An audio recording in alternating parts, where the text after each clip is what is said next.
Welcome to the Back Nine Six Pack with Mitch and Justin. Let's roll. Hello and welcome to episode 141 of the Back Nine Six Pack. Tonight we're going to be doing a little recap of the weekend, some of our golf, Cadillac Championship recap before we hit the patio for Patio Beers. My name is Mitch, joined as always by my esteemed colleague Justin. Last week you were talking about the winning the series of the week. We're starting off 0-1, I think. Oh yeah, today was we're off to a bad start. So that's all right. I think Tuesday through we can get two between Tuesday and Thursday, I think, this week. So Okay. Yeah, we'll see how that goes. The good news is Sunday was a rousing victory for your boy. Before we get too far into that though, you've got the new high noon transfusion and I'm kind of jonesing for it. I need you to try this. We're doing a live tasting here. Let's see. All right, it smells good. That's a good start. I'll say transfusions sometimes can, if the mix is not right, can be a little funky. You know what I mean? Oh yeah, there's a lot of like strong flavor, so something can go wrong quick. Okay, that's pretty good. Yeah. Yeah, that's very drinkable.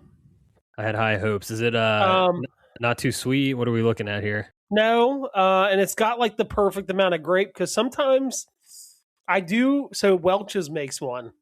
It's a little too grapey for me. It's good, a little too grapey. This is, yeah, that's pretty good.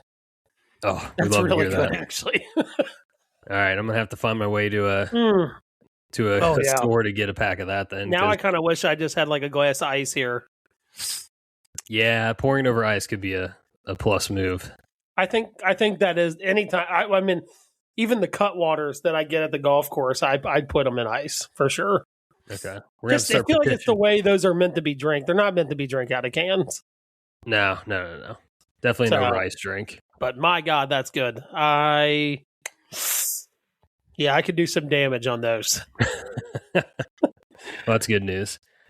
Anyway, back to the weekend. I mean, you had yourself a bit of a golf weekend, but we'll start with my weekend of Flying Pig Marathon weekend was this weekend. Huge weekend in Cincinnati. No rain.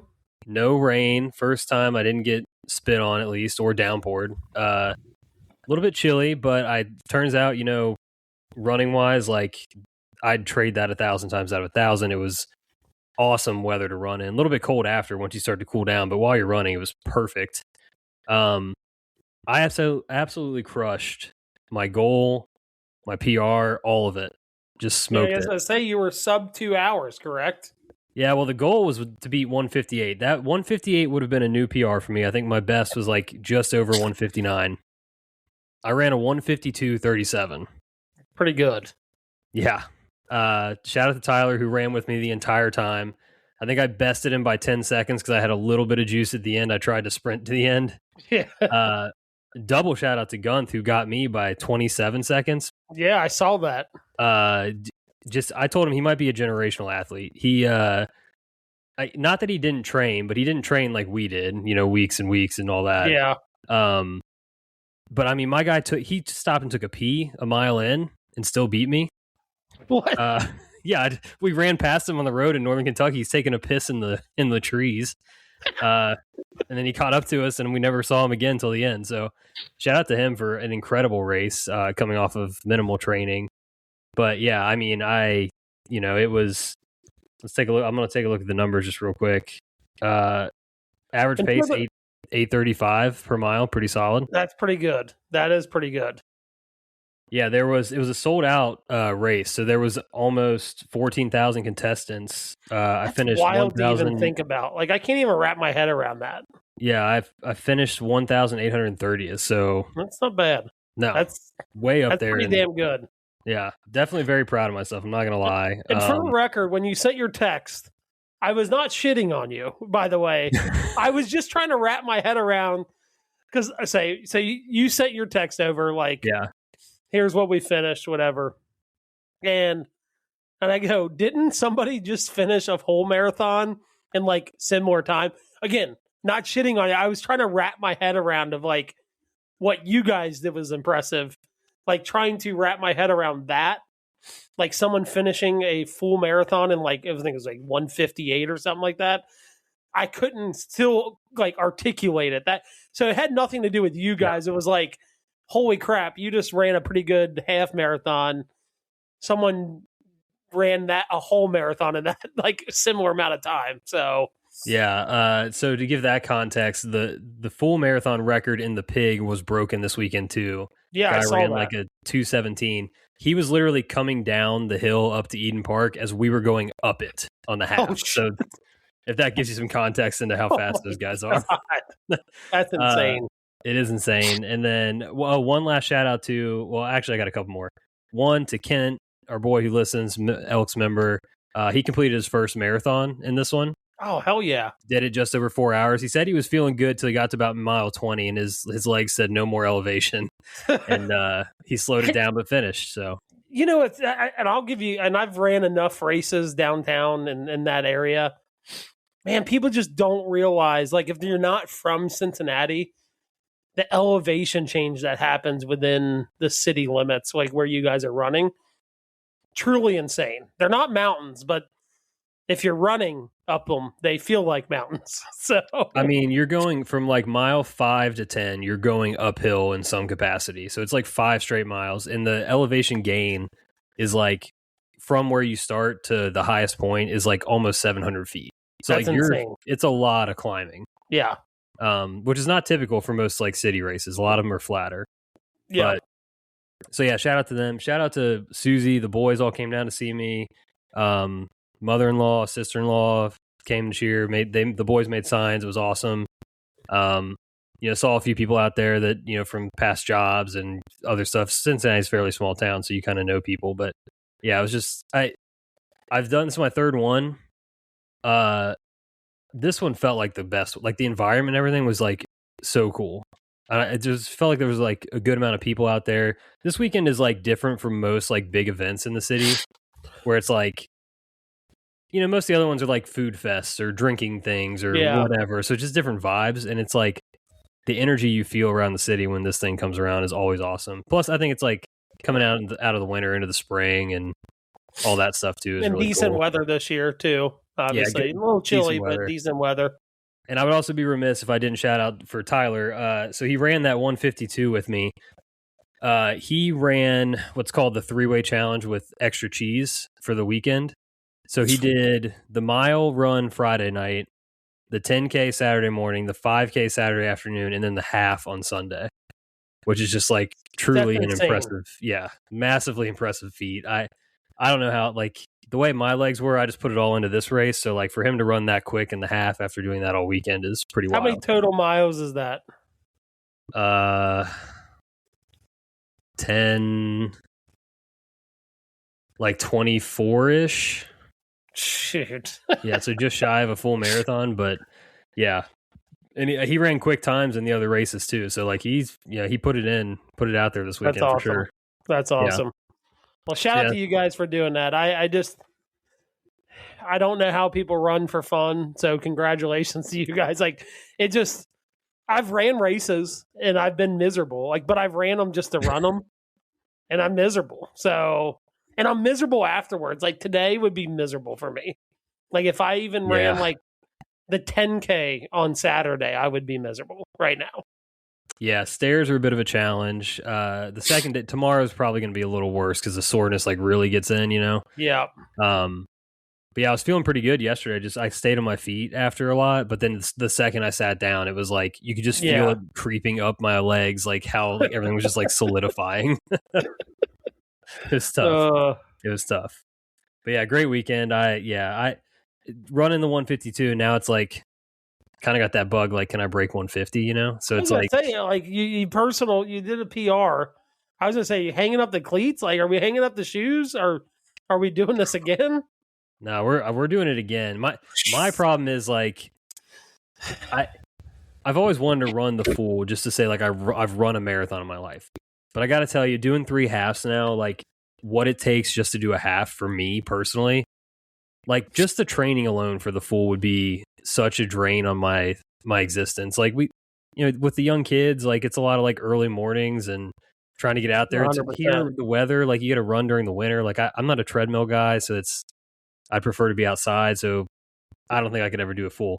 So point being, either the next challenge is for me to do what Tyler did, try to do the 3-way or whatever, and do it that way, or just like keep trying to like best the PR the half. Okay. So All right. I don't know. Maybe I'll get crazy one day and have a midlife crisis and try to run the full, but I don't foresee it happening just based on how what it takes me just to run this half. So for sure. Yep. Yeah. All right. Thank you all for listening. Please subscribe, rate, review the show. Follow us on social media at Back96Pack. Send us some fan mail. Been a minute for that. So I know you guys are listening. Shoot something over. Give us something to talk about. But yeah, from my weekend to yours, almost opposite weekends. Yours was packed with golf. Yeah. Oh, yeah. Yeah, I played Friday in our normal game. Had yourself a good little Friday. I did win some money on Friday, about $160. Played pretty good. Really solid round, like nothing flashy. I had bogeyed my second hole of the day after losing one out of bounds. Lost the ball out of bounds. Made birdie for bogey after losing one out of bounds. Didn't have a bogey the rest of the day. Kind of one of those holes you look at and you're like, damn, it's like I shot 70. Could have been 68 minus the penalty stroke. But had 3 more birdies after that. No more bogeys. Like anytime you go one bogey in a round, like, dude, I mean, I would love to be bogey free, but like one bogey, like you're bound to like shoot a good, like minimum score is probably going to be 72 at that point. Right. So I was pretty happy, won some money. Then we had our spring scramble Saturday. It was fun. It was cold. It was pretty chilly. Friday and Saturday were pretty chilly. Friday was worse because the sun wasn't out. Mm-hmm. But our course just gets whipped with wind. And honestly, I think would you agree with this? Around here in general, just like in Southern Ohio or just in Ohio in general, spring's pretty windy. I feel like I was telling Susie this earlier because I was looking out back and the wind's whipping around. I'm like, has it just been windy for like the last year? Like straight up. Like it just feels like it's been windier than normal within the last year. I'd agree with that. I would agree with that. I think I agree with you. But it's generally windy in Ohio in the spring, right? The winds don't really calm down until you get to like June. Which I think that's kind of how I've kind of seen it, but it feels like it's been windier this year. Yeah. But our spring scramble it's a different format for sure. I think it's one of the best scramble formats out there. Kind of gets everybody involved. Yeah. On the putting green. Yeah, the birdier better, just to call it out. That's what you're talking about, right? Yeah, so it's called birdiers are better, which means, on a hole, if you have 5 feet, you don't just make one putt. Everybody hits the putt. If you make 3, you go 3 under on that hole. That's how it works. It's the one format you don't want to hole a shot out on. Right. You don't want to hole out. You're better off hitting it to an inch than you are holing out a shot. Unless for some reason you have a partner or teammate that has hit it to like a foot and then you hole out, then that's fine. But you don't really want to hole out. Heard some stories this weekend. We had a situation. They were in a greenside bunker in a par 5, hold out an eagle, and then the next closest putt they had was like 40 feet. So they only went 2 under. But if he hits it to like, if it stays like 6 inches away, they probably go 4 under. Yeah. And they ended up coming in, I want to say they came in 3rd with that happening. So we played my team came shot out of the cannon. I mean, we started out on hole 4. I almost drove the green. We had a chip shot looking up at it. We did have a teammate forget what the format was and kind of just plopped his ball down and hit the putt and missed it. But we started out 3 under on the first hole. Should have been 4 because we hit it to like our chip shot to like 1.5 feet. Yeah. Part our second hole, but our third hole we make 3 birdies. We make 2 on the next hole. We missed a couple short ones. We had like 3 feet, and 2 of us missed it. And then on our 5th hole, we go 5 under. I hit a good drive, hit it up on the par 5. We had like 30 feet. Our first guy hits it up to like 3 inches right at the cup. The other guys missed it, but then I made my putt, and then they tapped in for the 3 birdies. Oh, yeah. So we were 14 under through 7 holes. Oh my God. And, we get done with hole 8, and I looked at our group, and I was like, I don't want them to get lulled to sleep, right? Yeah. Like, we got off to a hot start, and I'm like, guys, we're 14 through 8. I said, we need to really shoot for 30, right? Like 30 under, that's like leave no doubt we're going to win this thing, right? Boy, did we go into like a deep, dark cave of like not just doing anything very good. and then like not making putts, right? Like, my group struggled with, I was hitting drives pretty good. Tees were mixed, right? Some were back, some were up. The up ones, I'm giving my group 50 yards in the greens. The guys are just like, they're not used to playing from there. Like I am, but they're not used to playing from there. So that there was one hole, we had 50 yards into a par 4, and, I stepped up to my shot and had no balls on the green. So we just struggled. I think we ended up shooting 4 under after that whole spiel of like, hey, we need to get to 30. We ended up 4 under after that. Ended up 18. Ended up only losing by 4, which is crazy to think about. Just the 3 short putts we missed in our first 7. It's like, there's 3 of the shots right there, and then, it's like we could have found 1 somewhere else. We had like 7 feet up a hill on one of our holes, and none of us made it, which was tough. So, but yeah, we played good. Again, but it's hard. It's like, all right, I understand you don't like 50 yards, but like from 150, are you going to do any better from 150? Like, probably not. Right. You start having those discussions, and I'm very analytical. We've talked about it on the show. Like, I don't care how good of a player you are. Like, you're going to be better from 50 than you are 100. Right. Like, it's just the analytics behind it. Especially as amateur golfers, for sure. Even if you think you're a bad wedge player, you take 1,000 balls from 100 yards and 1,000 from 50 yards, you're ultimately going to hit 50-yard shots closer. So we had some animated discussions about that on the course after, like our second 50-yard shot that I was the only ball on the green. And I'm like, you can look up any any stat you want. Every stat's going to tell you that you should be playing the ball from 50 yards. With no obstructions, obviously. You don't want to be right behind a tree. But we weren't. So yeah, unless you legitimately have like the wedge yips or whatever, there's no reason that you wouldn't even then, but the other people on your team don't. You know what I mean? That's what I mean. Yeah, that's crazy. I'll never understand that argument either. Because if you ask them on the tee, like, would you want to hit it like you're hitting it, or would you want to hit it like you're hitting it? They would say they'd want to hit it like you. Yeah, exactly. So like, what? Okay, well then you're gonna have a 50-yard wedge shot, pal. So yeah, exactly. Yeah. But we ended up losing by 4. 22 under was the winner, which makes it even sadder how we got off to that start and just kind of fizzled out. But it got windy, man. It got even windier throughout the day, and I think that was part of it, obviously, right? But everybody else was playing in it, and there were other teams that got off the hot starts and still finished stronger than we did, right? So, so that was Saturday. I'll take a 4th place finish. It felt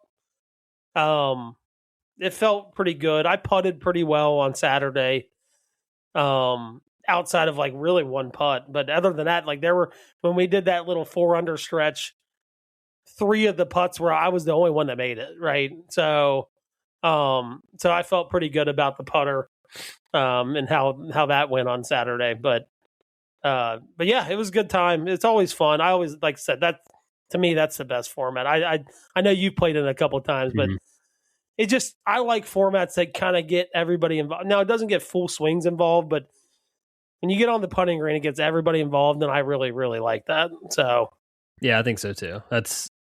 It does reward you hit a good shot. It's not like, you can actually make up ground in a tournament like that versus like if it's a normal scramble and you aren't hitting that many greens, like you just kind of get way behind the 8 ball. You're not hitting putts most of the time. Then all of a sudden you have to make a putt for something, and it's like, well, I haven't putted in 6 holes. It's all that. 100%. Yeah, and it's funny is I kept telling our group when we were kind of going into despair there. I'm like, guys, we don't even need like 5 good shots. Like we just need like one really good approach shot gets us right back to where we need to be, right? You have someone hit at the 2 feet, you're right back in it, right? Right. And it just never kind of happened, but still had a ton of fun. And our MGA, our Men's Golf Association, puts on a good event. They'll have another one in the fall. But yeah, the Saturday was a lot of fun. It's cool to you kind of get everybody back out there and you kind of see people you haven't seen in a while. Play with people you've never played with. Shout out to Jeff Winkle. He's friends with all the guys that kind of follow our show. And, we get on the first tee and he goes, I know who you are. We've talked. He's like, I've never played golf with you. It's like, I know. So it's kind of cool to get like grouped up with people you've never played with before too. So, yeah. For sure. Then Sunday. I was going to say Sunday, you traveled up north a little bit and played in the Money Pit Scramble, right? Yeah. Yeah. So we played, it was $250 a man. So $750 a team. It was a 3-person team. We took some A players from the Elks up to play in this scramble at Country Club of the North. I will start by saying this, and this is coming from people that run an event, right? Now, our event we run, and I'll say this, it's in November, right? Yeah. So, but we put disclaimers out, right? Like, we don't control the weather. You're signing up for an event knowing what the weather could be, right? Yeah. We get there and the greens are aerated. If I was paying $100 to play in an event, some cash prizes, I would be like, whatever. It is what it is. Start talking about $250 a man, $750 a team. It is playing for, I think the winner got like close to $5,000. It's a tough pill to swallow to play on aerated greens. For sure. 3-man scramble. What was it? Total handicap had to be lower than 8, you said? 10. Or 10, above. Okay. It had to be 10 or more. Total handicap. Okay. Gotcha. I did not know this at the time because I'm looking at guys' handicaps and I'm like, this team's at 7. This team plus handicaps are not plus handicaps. They're zeros. So as long as your other 2 added up to 10, you were fine. Which ours was close to, even without, like with me being a plus, we were over 10. Yeah. But so we got out there, windy as all get out. I mean, it didn't blow when we were hitting range balls. We got out on the course, wind starts howling, and it's like, what is going? I remember we got on our 6th hole, and I just kind of got one up in the wind, and it kind of drifts left, missed the green, and it's like I just looked at Jared, and I was like, I'm done playing in the wind. I'm done. I'm officially over it. I'm done playing in wind. But so we got off to a pretty good start. We birdied our first 2 holes, kind of throw some pars together. We did so our 4th through 7th hole turned out to be the hardest stretch on the golf course. And that was for everybody, right? If you looked at everybody's scorecards, their wall became in the same holes. I mean, just long par 4s into the wind. And just so you know, it played at 7,000 yards. So balls weren't exactly rolling out by any means. And so so we got some stretch of holes that were kind of into the wind, kind of in and off the left or in and off the right. And it was difficult, but we got to hole 7. We were hole 8. We were 3 under. I hadn't looked at I had live scoring. I had not looked at the scoreboard. I'm like, let's just come out, try to make birdies, right? Make birdies. And so we came off our next birdie. So we got the 3 under, and I'm like, I'm going to check the scoreboard out. I'm like, I know we're not the only ones that have 180 in the evergreen. Jared's not short. I'm not short. Ryan's really not short. Like, we're not the longest guys in the world, because there were some dudes, like, I saw some drives. I'm like, buddy, the guy in our group was like, he was hitting moon balls, dude. And it was like, that's not going anywhere. You get up there, he's like 30 yards in front of me. Yeah. But it was like, check the scoreboard out. And I'm like, guys, like, we're too off the pace right now. Like, we're not out of it by any means. Like, we got to kind of lock it in.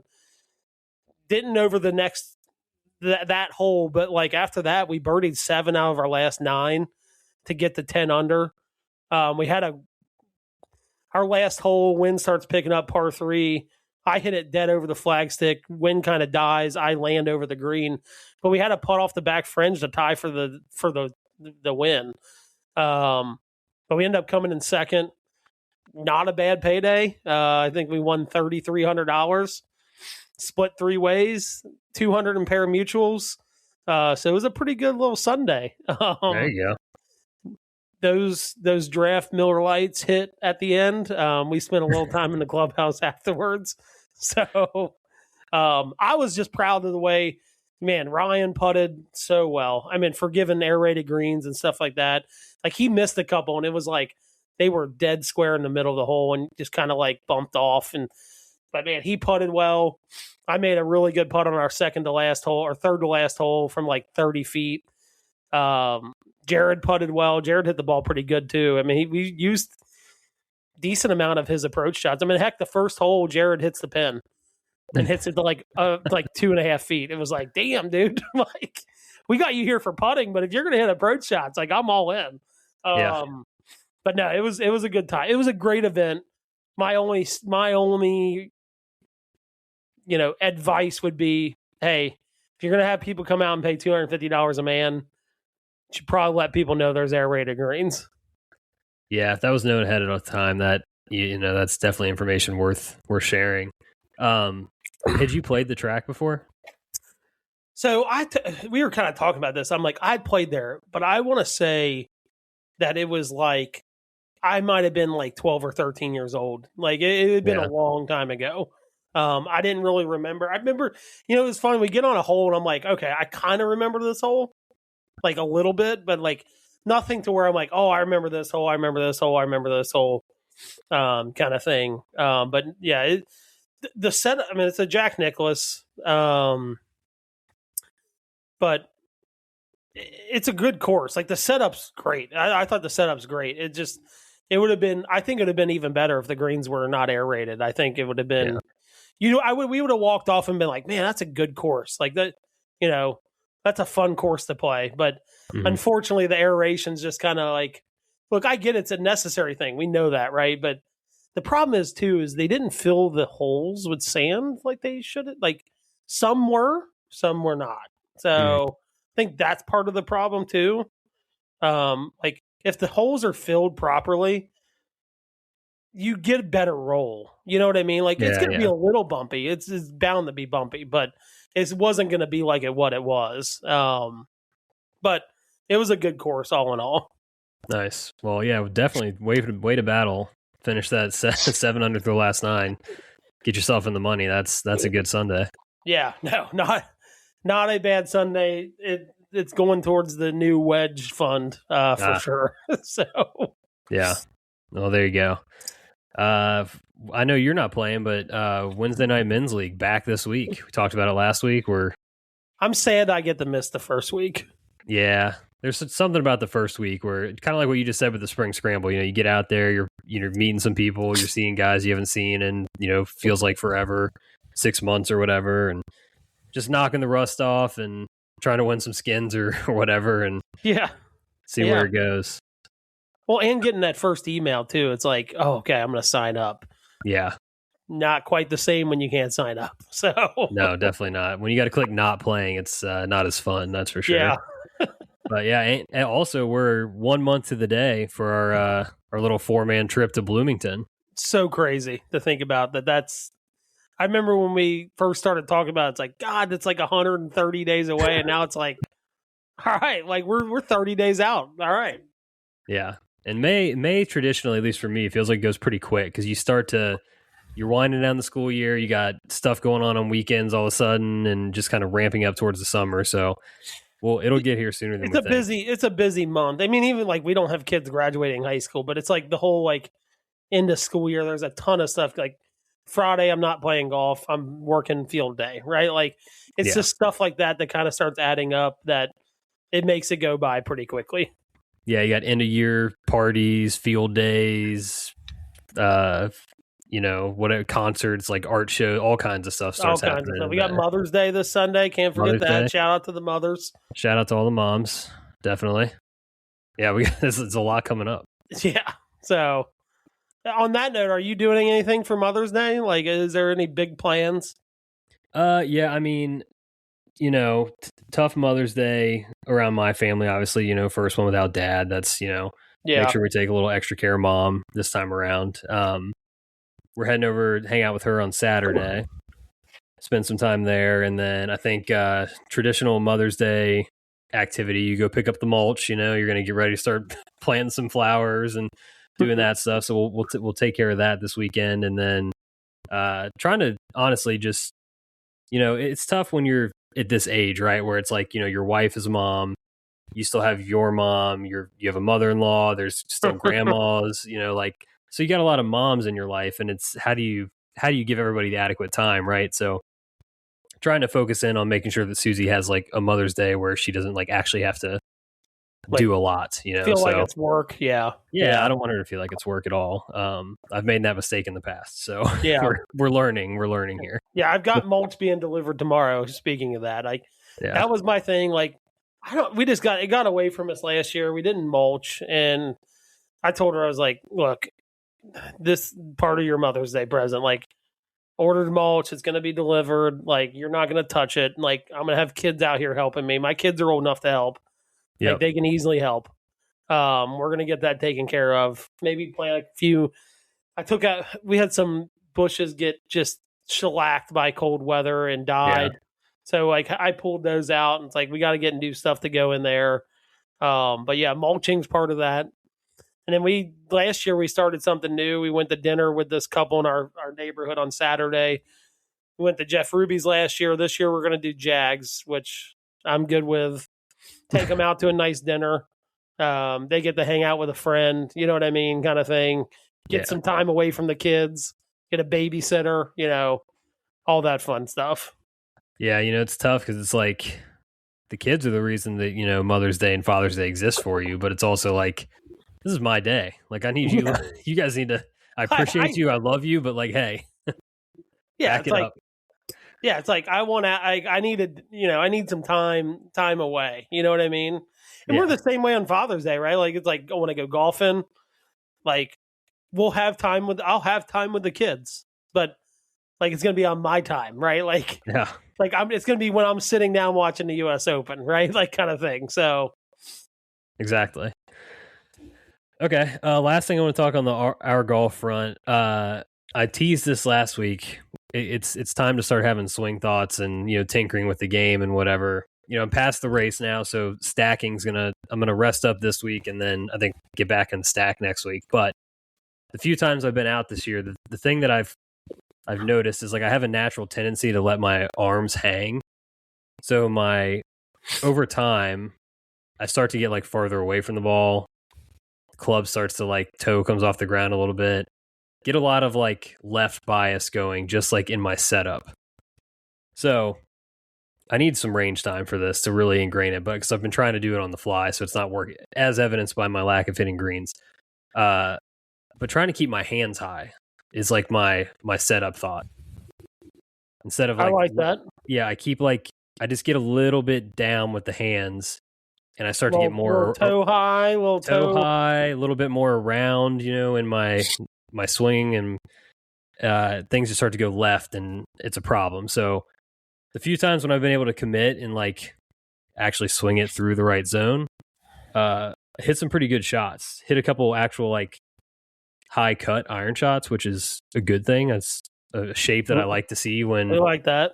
Yeah, things are going too far left. So just keep an eye on when you're playing with me. Just know I'm working through that. keep an eye on that. See if my hands get low. Then you'll know. You'll see the lefts. I'm telling you. I like that, and I like that you're only focusing on one thing. Like, focus on what I've been trying to get better at that because I think in the beginning of the season it's really easy to just get like 5 or 6 things, and then you can't really, and then you start hitting bad shots, right? Having one thing is crucial to just be like, to making good swings. Because I think if you're thinking of that one thing, it kind of frees up everything else, right? You're like, all right, I'm doing what I'm thinking I need to do, and then you just make the swing, right? So, yeah, one thing is crucial.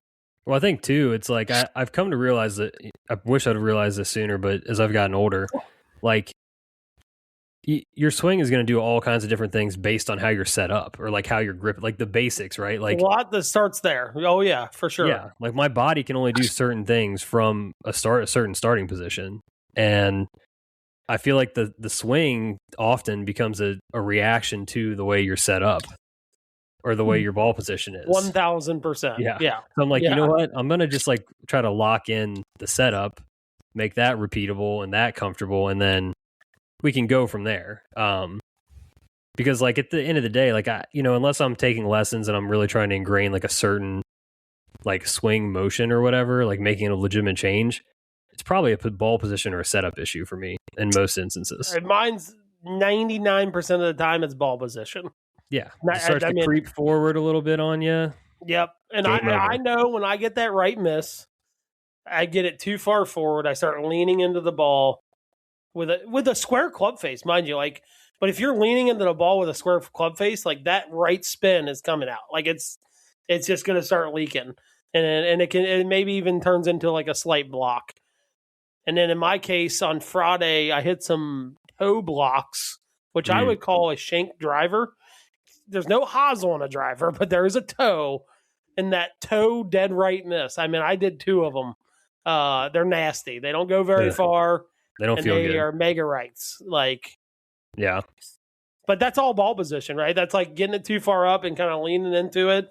You get that club face path like kind of coming left instead of like down the line, and next thing you know, you start missing. I start missing the ball right.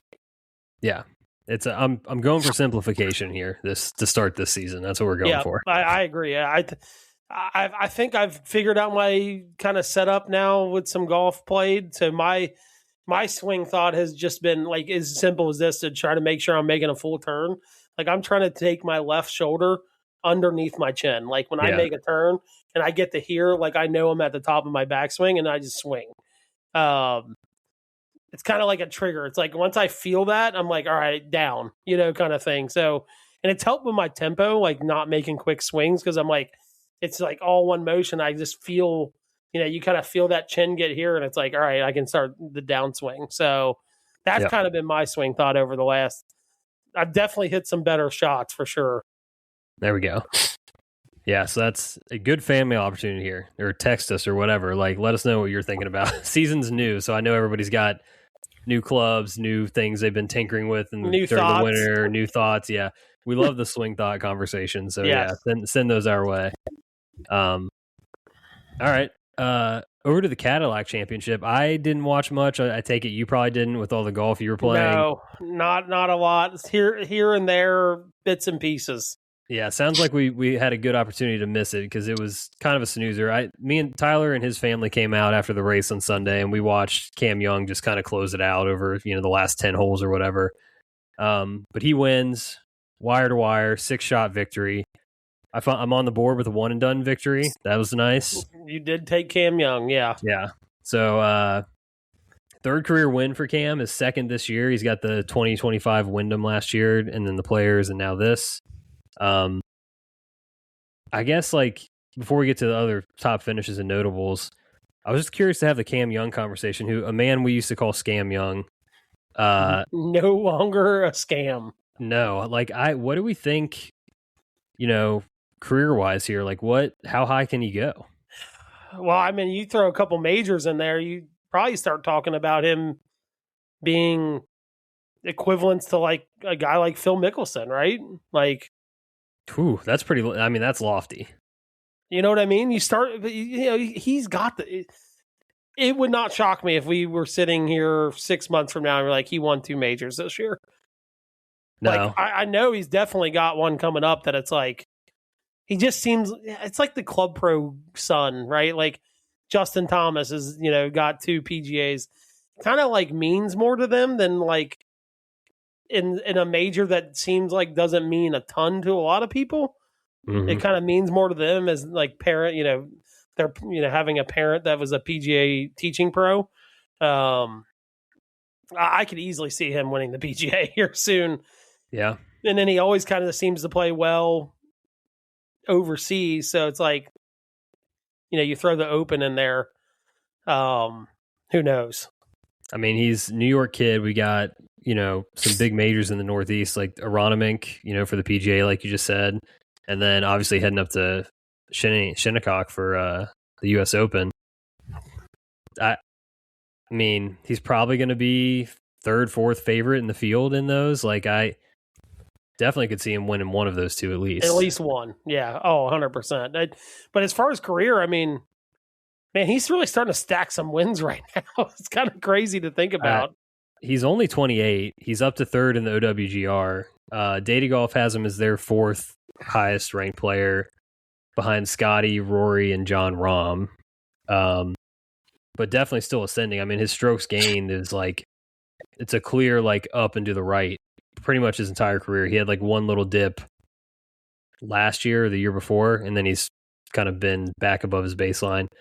I mean, his moving average is +3 on this. Like, he's basically picking up 3 shots a tournament, that's got to be the highest right now. Just scrolling down the board, that's everyone else is in. Scotty's a 2.93, so he's technically playing better than Scotty is right now. So, which is kind of insane to think about. I'm trying to think of like comps for him. He kind of feels very Xander-like to me. Yeah, you just hope the longevity is probably a little more than Xander, maybe. That's my thought. I think he feels like Xander with like some longevity. So I'm trying to think of who else. I would say that it like, and this is not a shot at Xander by any means, but like his game feels more like it has more longevity than Xander's does. Is that fair to? Is that like I think so too, because to me, okay, so backing it up a little bit, Xander early in his career struggled to win, but he was like always there, just mega consistent player, right? Yeah. Similar to Cam Young, except for Xander was a pretty good putter from the jump, and then his struggled. Cam is the opposite. He was a bad putter and his suddenly like kind of figured out putter, much like Scotty. So, and his game is much more like effortless power to me, right? Like Xander is clearly somebody, he does the speed training, he works at it, like all of that. Mm-hmm. And I think Cam's attitude or like his personality seems much more focused. So yeah, game wise, he just doesn't have much of a hole right now. And he himself has said like, honestly, he prefers tougher tests, which obviously the bigger events usually tougher tests. Yep. I think he could be better than Xander. So that's trying to think of like what that next. I don't think he's gonna go win 5 majors. I'm saying that right now, but I'd be shocked at that. But like if guys get on heaters and win 2 in a year, it's like that's not out of the question. Yeah, that's what Xander did. Or even 2 in the next 12 months, right? Like he picks up a PGA this year and maybe a Masters or PGA next year. Like guys just get on heaters and it's like they can pick up 2 majors pretty quickly, right? Yeah. So, I mean, total agreement. Yeah, I'm trying. Is he? I think he's probably the second best right now. He's the second best American player. He's in a weird age range where he's like between like JT Brooks, Spieth, but then he's not the super young. Like he's a peer of Scotty essentially. Like that's. Yeah, as crazy as that sounds, he's just later to the game essentially. Yeah, so it's like. He's going to have to probably contend with playing. If Scotty continues on his trajectory and is sort of like, if you want to describe him as like the Tiger of this generation, maybe that limits Cam's overall upside because he's going against a Scotty. Somebody like that, yeah. So, I mean, I think it's crazy to say it. You just said Phil, but like you could be onto something with the Phil comp. Yeah, because if he does end up like not winning as many majors as we think, like he could clearly, he's kind of already showed it. Like he could stack a lot of wins on the PGA Tour. I think so too. It's tough too, kind of like with the new model. There's all the the no cut stuff and the signature event, so you get like more high profile fields, so it's tougher. Yeah, but at the end of the day, I mean, it's just been really, really impressive. I don't know. There's something about when he came out on the scene, it feels like forever ago at this point, but like it was like top 10s in majors, and then he went on this like, oh, he's never going to win run, and now all of a sudden, like, is he ever going to lose? How many can he win? Yeah, I don't think anybody, even when we called him scam. Like I don't think anybody ever doubted the talent was there, right? Like it was almost like we're calling you scam because like we know the talent's there and you're just not winning. You know what I mean? Like I'm betting on you and you're not winning. It's like I don't put my money towards someone I don't think has the talent to win. Maybe with Jordan Spieth, but yeah. But no, he could. I mean, it was a pretty young season still. It's like how many times is he gonna win? Like even if it's not majors. Yeah, I mean he's already got 2. What Matt Fitzpatrick has 3. Yeah. So that's kind of those are the 2 that are leading the way right now. I could see a 4-win season. Yeah. And going from like not really winning much at all and winning the Wyndham last year at the end of the season to like it's like, oh, he won the Players and now he's won another signature event. That's kind of insane turnaround. And honestly, I'm telling you, kind of Scotty trajectory, like I think that Ryder Cup brought that dog out in him a little bit. Like, what bigger stage are you going to be on than playing in a Ryder Cup? And it's like the way he performed there, it's like you can probably pretty much perform anywhere at that point. So, yeah, I didn't want to say the Scotty comp, but like, honestly, Scotty was on a similar path. He couldn't win for a while. He played really well in majors. And then all of a sudden the floodgates opened and he became the number 1 player. And it was literally right after he played in Whistling Straits. It was like kind of right after that he kind of was like, shit, I can do this kind of thing and started winning. So yeah, truly the last man on the team situation and, catches a heater there and then boom, here you go. So yeah, I think it's nice. It's good to have it's guys like him where it's good when they start winning and when you get to see them more because it's like you get to learn about them more. You hear them talk more. Like it's different on the PGA Tour than other sports where it's like even some of the biggest stars, you don't hear much from them a lot unless they're winning. So yeah, it's a guy that I think is cool that we get to see a little bit more often and gives you a reason to kind of pay attention. And with the way that, I'm about to say that Scotty is struggling, but we'll say he just had his 3rd straight second place finish. So, but we all saw the tee shots and the swings this weekend. Like he's a little bit off for Scotty Scheffler. Yeah. There's a window for a guy like Cam Young to step through here and sneak a couple, like you just said, sneak a major or 2 out. Yep. Oh yeah. Yeah. And what I'll say is from a Ryder Cup's perspective, I don't think Cam Young, and he could be let's just say like he ends up being at some point where you're like, we all agree, like, okay, he's playing better than Scotty. He's better than Scotty at the moment, where it's like having somebody that's like that killer that's like not a leader. You know what I mean? Like he doesn't seem like he has the personality to be the leader of a Ryder Cup team, but it's like, it's the guy that's like, all right, you're not the leader. You're just here to just like axe people, right? Like that's all you're here to do. Like we don't need you to be the biggest locker room rah-rah guy. Like you just we're going to send you out and you're going to take care of business, right? Yeah. I think that's kind of what our team has missed. And you kind of saw it with him this year. It's like, he didn't even play the first matches.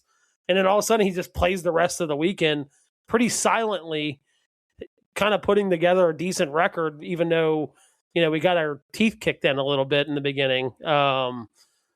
So I think it's definitely something our team needs, because to me, it's like JT's probably going to be on this next team regardless, pending health, obviously. Yeah. He's the rah-rah guy. We don't need another one of those. Like, we need somebody that actually hits good golf shots and like wins matches. So it's an interesting point you make. I hadn't thought about that, but like, you know, maybe the US team, instead of trying to like do the Europe model and like, you know, outstat them and out team them and do all this stuff, like just take the approach of like, you're like 12 mercenaries. You are literally the 12 best American golfers, you know, on the planet.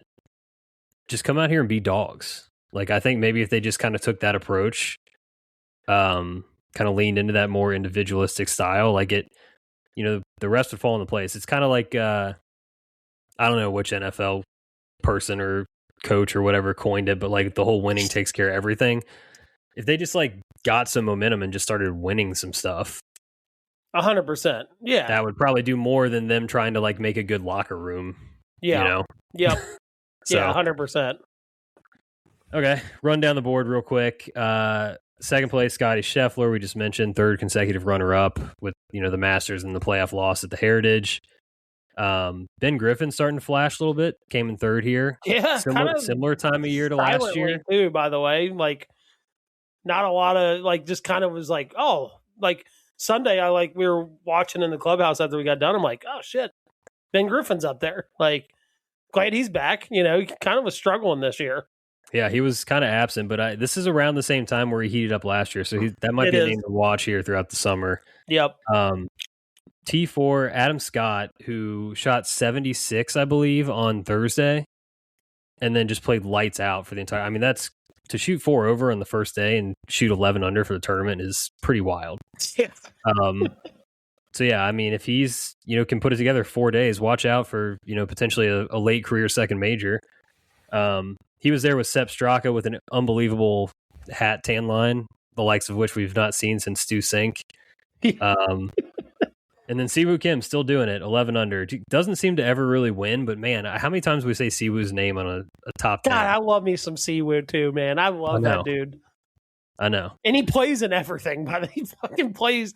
Dude, they were like, hey, we got an event in Antarctica this week. That dude would be on the first plane down there. Yeah. I love it. I love Siwoo. Great. So do I. T7, a couple Alexes, Alex Smalley, Alex Noren, and 10 under. I'm now realizing this was a ball strikers tournament here. Oh, 100%. Yeah. T9, Alex Fitzpatrick putting his, you know, stamping himself from the win last week. How about that? Nice. Yeah. Come out here in T9, your first, you know, signature event. Kurt Kitayama, dude, I think he shot 70, might have shot like 78 on Thursday, and then dropped a 64 on Friday and finishes T9. So that's just wild to be able to do that. That's a name you haven't kind of heard in a little bit. Like, no, just somebody can, like I just said, he can shoot 64, he can shoot 78. You know, it just is what it is. Ricky Fowler finishes there. Nick Taylor, Matt McCarty. Then a few notables here going down the board. T18 for Spieth. Thought we were going to see something special when he was flashing early, and then coasted in with a couple rounds in like the 70s. Didn't do much. T23 for Tommy and JT. Tommy, he hasn't been Tommy Fleetwood, all capital letters, for a little bit. Not since last year. Yeah. I think he needs to we need an official apparel sponsorship. This is kind of getting out of hand at this point. I'll tell you, look, they say look good, feel good, play good. Like, he ain't looking good, which probably means he's not playing good.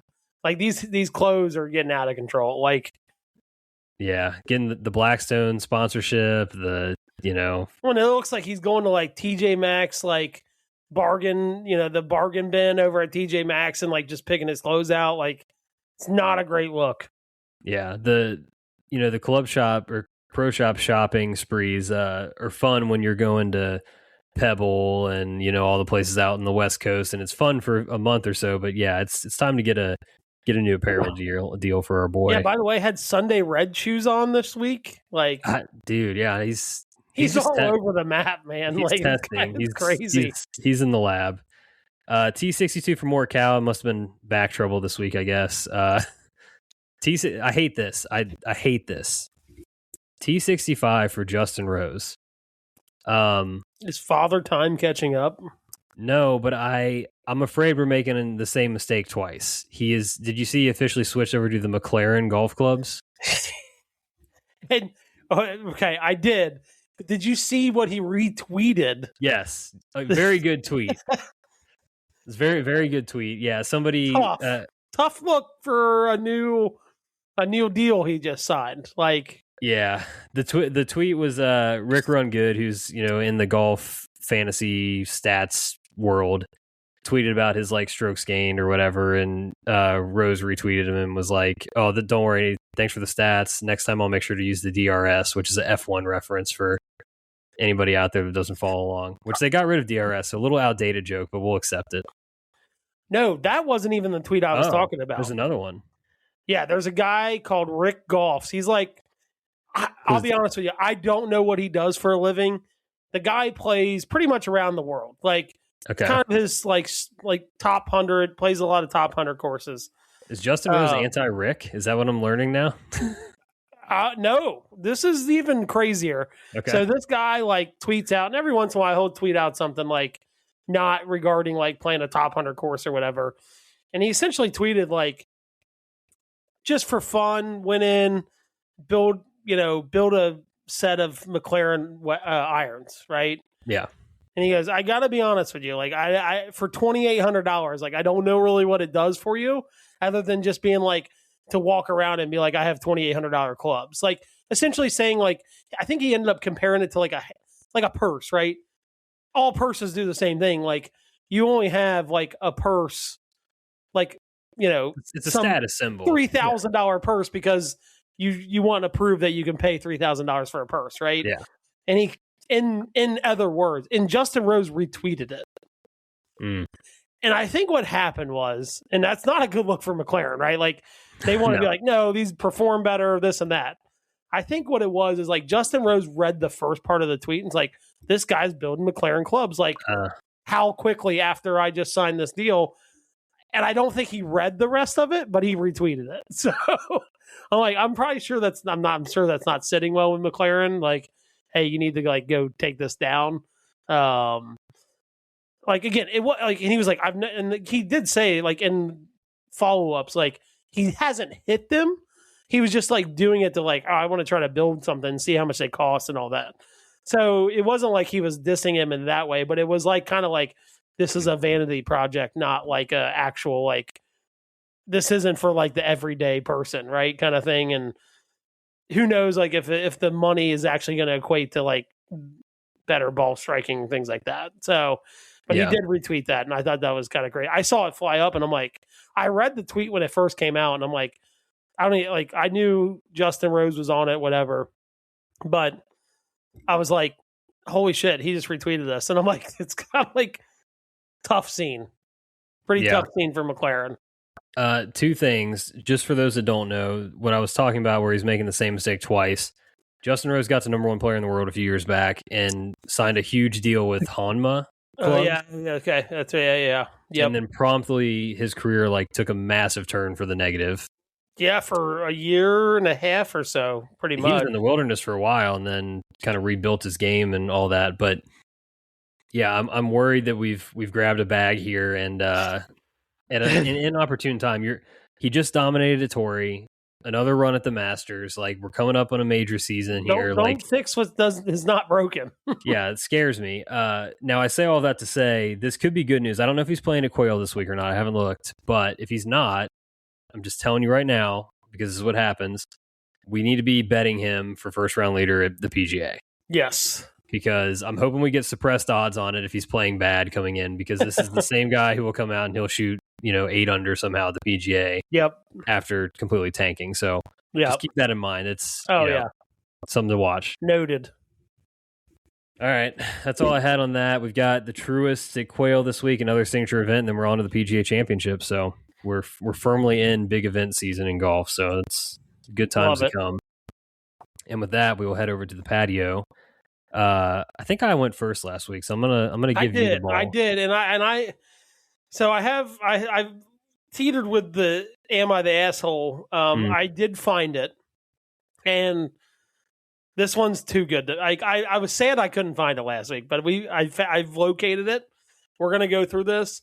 I think it brings up a very big, and I think it goes for more than just like a relationship, like meaning like a girlfriend or wife or whatever. Sure. I think this applies to like friends, even acquaintances, maybe. Mm-hmm.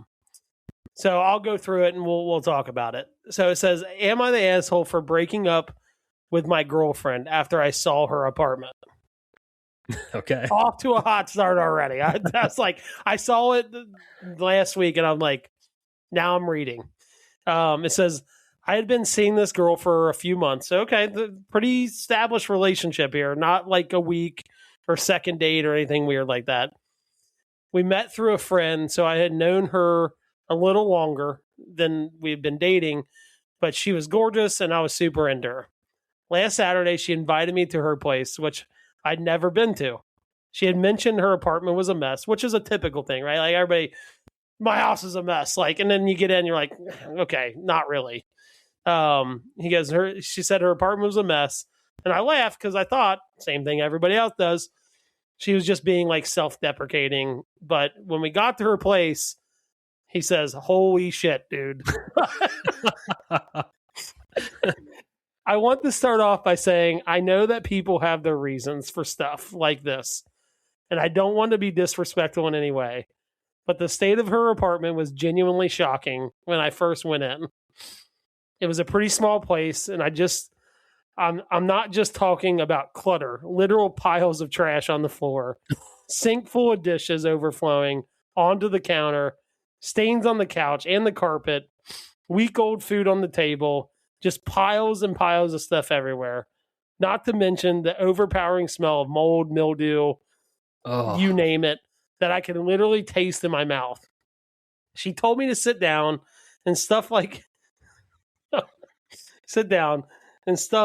was completely normal. And I tried to not act weird, but I'm sure she noticed. I stayed for a little bit and we watched a movie on the couch, but I left before it got too late. The next day I called her and told her I don't think things are going to be compatible between us. And she got mad at me for leading her on and breaking up with her for no reason. I didn't mention the apartment, but I don't know. Maybe I should have. Literally nothing about her appearance or personality would lead you to expect this.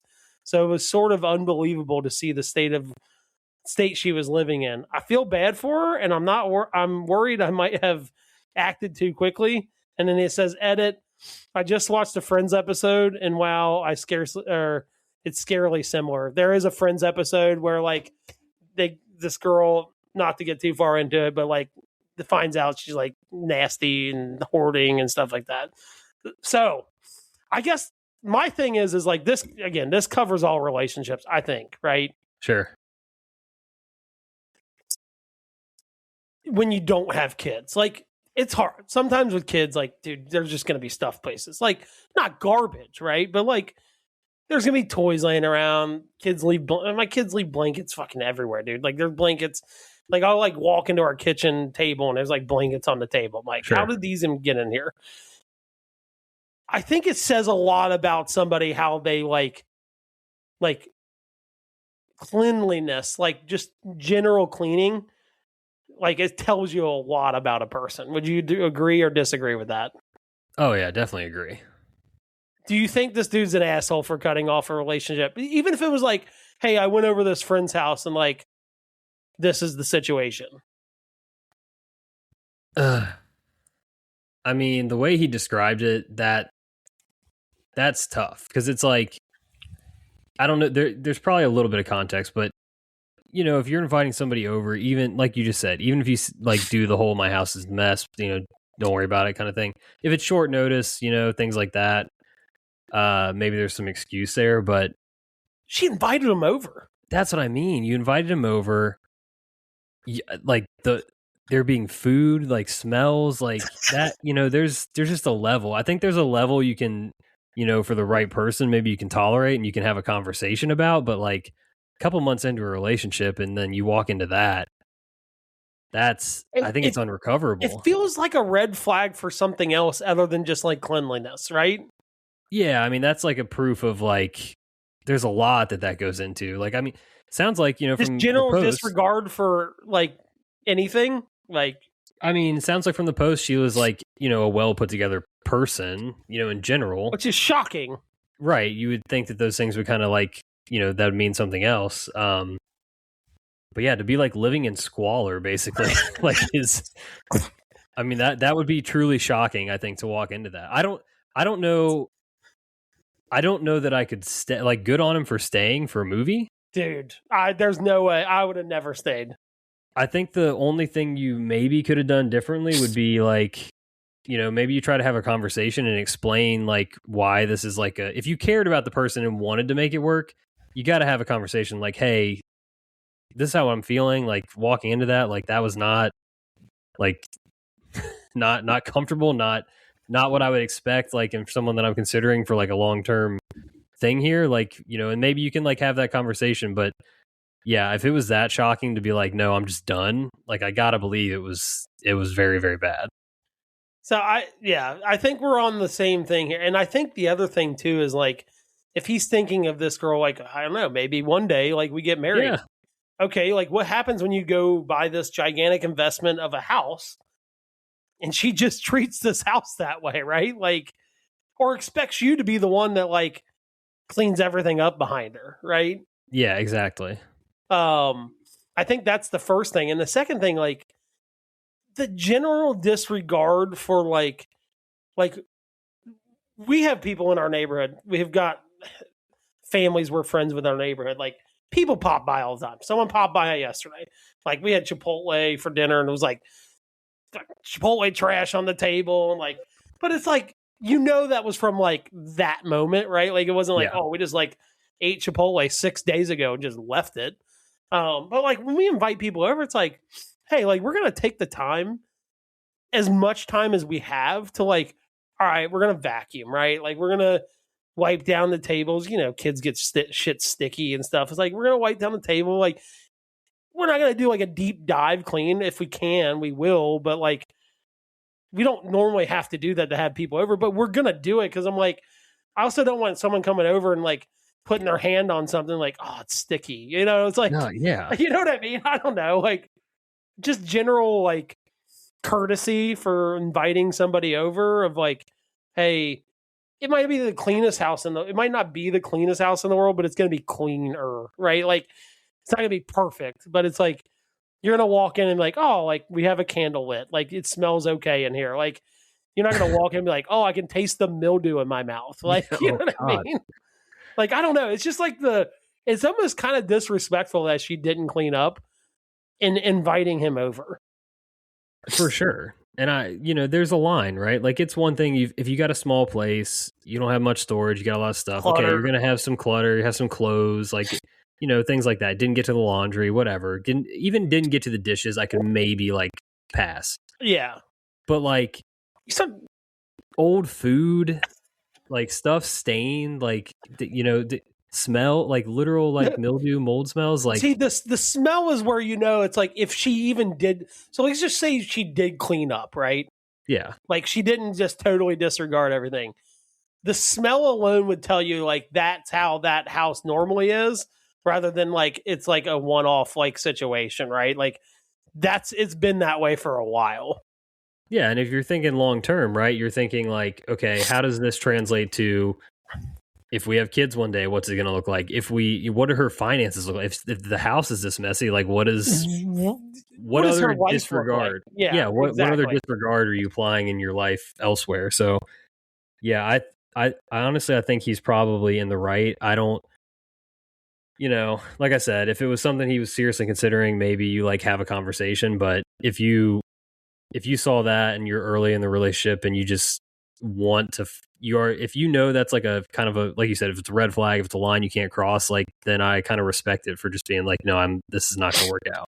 Yeah. I will say the one thing he probably should have done, and I would want this for me, right? Like, it's almost like an exit interview, right? Oh, you got to give a why. You have to. You got to tell her like, hey, and you can even say like, I'm a relatively clean person. Like, we will never come. Like the problem is like I would love to split time. Like you come here, I go there. I don't ever want to be in your apartment, and that's why I'm breaking up with you. Like that, you gotta like give her, because hopefully, like if she hears it from one guy, like maybe she like, hey, you know what? He's right? Like this is bad. Like I've kind of let it get to this point, and maybe she changes, but like she had to know, right? Like if everything's going good and he comes over your apartment and like the next day he's breaking up with you, like the next week he's breaking up with you, kind of have to like connect the dots at some point. Yeah, but you could also like, if you're really like immune to it, there's other things you can like. You're inviting somebody over, you're early in a relationship. I don't know what steps they hadn't or have taken at that point, but like, inviting somebody over has maybe a certain expectation to keep it PG. And if that doesn't happen, maybe you think, oh, well, he's breaking up with me because I didn't like, quote unquote, put out or something. Yeah, so like, that's fair too. Yeah, that's why you got to give a why. You got to explain the situation. The only thing that I would say he should have done differently, I would have broken up with her too, but he's got to tell her why. Yeah, I agree. I think that's just it's truly unfair, I think, to not give a reason. Yeah, and again, me and you are so far removed from that stage of life that. Like, but I think like as much of an asshole like 21-year-old Justin was, like he would have the problem is I don't have a filter. I just been like, dude, your apartment smells like shit. Like I'm not doing that, right? Like I'm not the cleanest person in the world. I gladly admit that, but like I ain't that dirty either. So no, even just for the keeping up of appearances sake of it, you got to do something. Yeah. If you're inviting somebody over, so 100%. Yeah, no, that was a funny one. That's a good one. Yeah, we need more of the am I the assholes around here. There's so many good ones. It's very good. So my question, there's so much content out there, right? Lots of stuff to watch, lots of things to, TV shows, movies, etc. But we've talked a lot about, I think, our favorite shows over time and kind of like the comfort food type stuff. But Guenth was texting me earlier. He's just now watching Mad Men, which is it's up there with The Office for me for top of the list. And just kind of got me thinking, like, are you rewatching anything, or have you rewatched something that you've gone back to one of those wells? I'll give mine to shout out real quick. Susie and I have started rewatching Veep again, which if you've not watched Veep, it is just a laugh out loud, funny show. Kind of scary how it still applies to our current political scene today. That's a great one. And then I also went, it had been a while, and I know they just did a rerun in the movie theaters recently, but I hadn't seen or watched the Lord of the Rings trilogy in a long time. Super nerdy, I know, but no, I would love to go back and watch Lord of the Rings. I've not actually seen them since me and my dad and my brother used to go watch them in movie theater. So that's kind of where I was too. It was like it's such a big investment to watch those movies because they're all 3 hours long. They're so long. So it took me like about a week to get through all of them. But I just rewatched those two, and it was kind of like just the nostalgia of it, and some pretty electric moments and battles and stuff like that. Just kind of like some real dude stuff. I kind of needed it, so I rewatched those as well. But what do you got going on? So I rewatched Mad Men this winter. Nice. It's a great winter show. Oh, it's Donald Draper might be one of the best TV characters ever. Yeah. If he's not, he's definitely top 5 for sure. Him and Roger Sterling, man. Oh, so good. Yeah, I mean, and there's something about like that time period too, like when they like talk about disregard, like just zero regard for like social norms, and like drinking at 9 o'clock in the morning in the office, like smoking cigarettes inside. Like, I don't know, there's some nostalgia to it. Like, to me, I always said this about Mad Men, is you could always like when they get in the office, right, and they're smoking and drinking, like, to me, like, I could smell the smell, like what that, like a scene. I'm like, I know what that smells like, right? Like I've been around that before, right? Like, you know what I mean? Yeah. Like I had family members that smoked and drank and stuff like that. I'm like, dude, I know what that, like, can vividly smell what that office smells like, right? No, Mad Men, I rewatched that this winter. Just got finished. I rewatched The Last Dance. Oh my! So that's so funny you just said that, because it was like that just popped in my brain out of nowhere. Yeah, I just finished it last week. Every time I watch it, I just have like this new found respect for just like the player that Michael Jordan was, because I don't know how many people that listen to our show like follow the NBA. Like, we just ain't got that dog anymore. Like, that dude, like, and it's sad because I think given this time around, I watched it a little bit different lens of like, fuck, dude, like if the GM wouldn't have screwed it up, right? Like, Jordan probably plays with a similar team for like another at least 2 or 3 years, right? But dude, it's such a good show, so well done. Like, probably it is the best 30 for 30. I mean, there's so many good ones out there, but like that one, obviously being like 10 episodes long, like, and it came out during COVID. That's why I was like, I need to rewatch this, because like it had been that long, and I'm like, I need to rewatch this. So I was actually texting with Nick probably last week, because I was joking with him. I was like, I might go full Joe Exotic, just like frost the tips and go mullet for the summer here. Total joke. I'm not doing that. But we were texting. I was like, man, like, you know, the one thing we got out of COVID was Tiger King and The Last Dance. Yeah, those were like, that got us through at least a couple months. I mean, easily, yeah. So I do need to go watch Tiger King again. I haven't seen that since it came out. I heard the second one is not good, so I don't want to taint the first experience with that. But no, I just want to watch the first one again. Like, yeah. But yeah, I do want to watch The Last Dance again. That's funny that you brought that up. Man, The Last Dance, it's so good. Again, I like documentaries, but like from a documentary standpoint, the people they interview, like, dude, there's so many big names they interview, like, and it's just, but you know, so they approach you about doing a documentary for Michael Jordan, like 9.9 people out of 10 are going to say yes, like, I'll do an interview, right?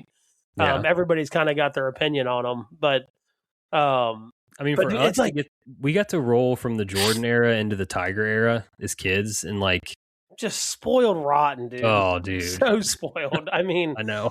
And again, like, they just don't build them like that. Like, they don't build the athletes like that anymore, where it's like, dude, Jordan wanted to play every game, no breaks, every minute of every game. Like, zero, and there was zero compromise in that. And like, it's just like rewatching again. It's like, man, it's like, we just don't build athletes like that anymore. Like, mentality. Obviously, we got really good athletes, right? Like, LeBron James is really good. Like, not try to get off basketball, but like, we've got really good athletes. It's just no one with that mentality of like, I'm going to piss people off along the way, but it's not a me problem. It's a you problem, you know, kind of thing. Like, because that's how Jordan did it, right? Like, and I had a newfound respect after rewatching it, because that's why I really wanted to rewatch it. Like, you always kind of miss something, you know. But yeah, so I rewatched that, and then I think that's about it. I haven't really. I watch Entourage once a year. I usually save that for the fall, though. That's like a given. I watch that once a year, like that series once a year. Which, if you've never, you gotta watch Entourage. Like, you just got to, dude. Just for like the like. So when I send videos like I did the other day, you'll understand what it's from. Those jokes only land with Guenth, because he's the only one that's seen that show in our group chat. So yeah, no, I might get there. We'll see. Now that I've made it an objective to try to, like, instead of just like wasting time scrolling or doing whatever else I do before bed or whatever, like, you know, I flipped on, like I said, watch the Lord of the Rings. Like, maybe I'll dive into an Entourage era here. Yeah, the problem is right now, though, like with rewatching stuff, like the Hulk Hogan documentary just came out. Yeah, and I'm watching that right now, and that's dude, wild. I mean, that guy rocks for the record. Like, it brought, like, you want to talk about like stimulating like nostalgia, like of my childhood. That like really kicked up some serious like nostalgia. I was a not a gigantic wrestling fan, but a pretty big. But the problem is like there's all this new stuff coming out right now, so I'm like putting a hold on like rewatching stuff because I want to see the new stuff come out. So yeah, but those are the two main ones that I've rewatched. Nice. Yeah, I'm trying to. I don't think there's been any other ones, but yeah, he was texting me on Mad Men. It was kind of like, you don't have many of those moments where you've got. There's just so much now. Like you don't have those like singular like show moments anymore because everything's on demand and people are watching whatever. Yep. So like having him reach out about something like that I love that he's just now watching was like, oh, this is exciting. This feels like the good old days. Well, you know what? You know what's shocking is the fact that he's never seen it. I just feels like a Guenth show. I don't know. Yeah, it's just shocking that he's finally watching it for the first time. Yeah, actually before I watched some of the other stuff I was talking about, I was in the middle of a Mad Men rewatch, and I sort of abandoned it. I need to pick it back up because that's one where like I'll go back and watch certain episodes every once in a while just to like watch them again.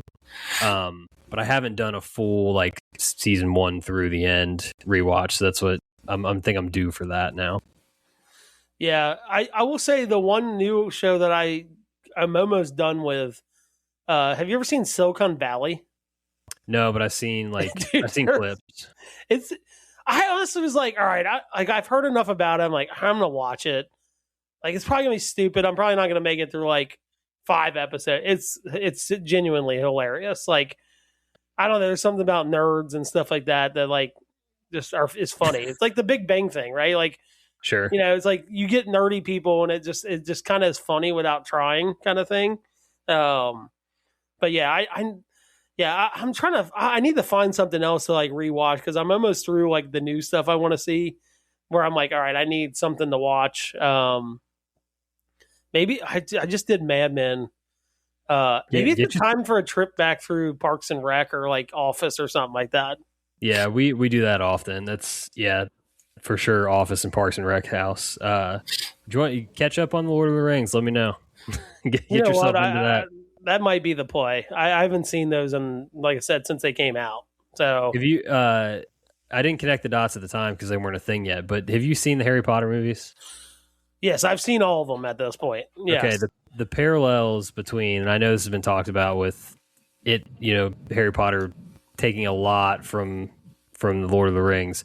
You notice it big time when you watch the movies. Very, very, very much Harry Potter. Like knowing a decent amount about like Lord of the Rings, I could, I kind of get that. Yeah. Yeah, Frodo and Harry are very, very similar. Very similar, yeah. Except for Harry's, I would say maybe a little more built up heroically, I would say. But yeah, 100%. Yeah. So yeah, just if you tune into that, pay attention to some of that stuff too. Yeah. All right. Nice little episode tonight. Went a little longer than I thought for when I wrote this agenda. Well, I do have. I'm going to open some 1989 baseball packs tonight, so I'm looking forward to that. 89, good year. That's the year of my birth. Not quite the best year ever existed, but close. Close. Just off for the by record, a year. we're looking for Griffey rated rookies in these packs. That's the only card that's worth anything in these. So okay. But it's kind of crazy that these people just had these laying around and have never opened them. So I was going to say, so they are unopened. That's pretty sick. Yeah, look. Like, they're completely sealed, unopened. Like, is there gum in there? There's not gum. This is not a gum one. Tops did the gum. I did actually just buy some of those. So I'll give a gum review next week after I open those and eat them. But this one came with a puzzle. And you have to collect all the puzzle pieces, and you actually put a puzzle together of Warren Spahn. Wow. Big name there. So big name. Yeah. Well, man, enjoy that. That's actually kind of thrilling. An unopened 89 pack. It's like a little time capsule, dude. I know. I can't wait. Jeez. All right. Well, lots of golf hopefully coming up after you get through some early season sports stuff. And then, we'll see everybody out on the course coming up soon. Sounds like a plan. All right. Thank you all for listening. As always, please subscribe, rate, review the show. We appreciate that. Send us some fan mail and follow us on social media at Back9 Sixpack. Until next time, Cheers. See ya. Thank you for listening to another episode of the Back 9 Six Pack. Be sure to follow us on Instagram and Twitter at Back 9 Six Pack for all your content needs. We'll see you guys next week. Cheers.